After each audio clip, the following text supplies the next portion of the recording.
vamos a ver cómo abrir un saco de arroz sin tener que cortarlo ni destrozar el saco.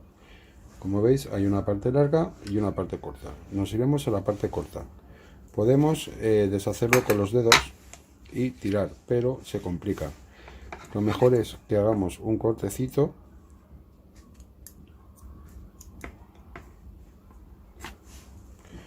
¿Vale? Y ahora vemos que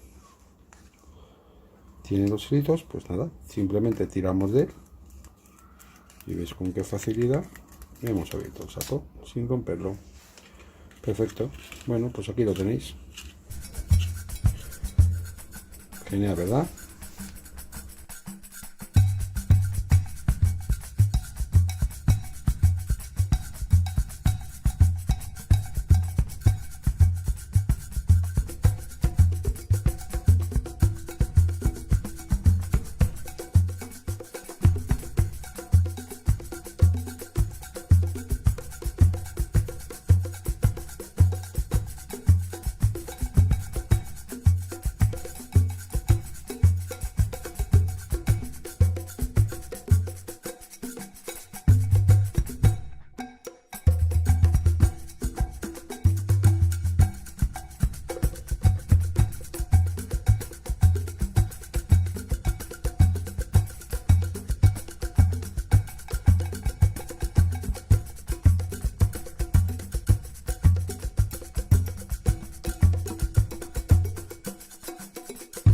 Vamos a intentar deshacerlo.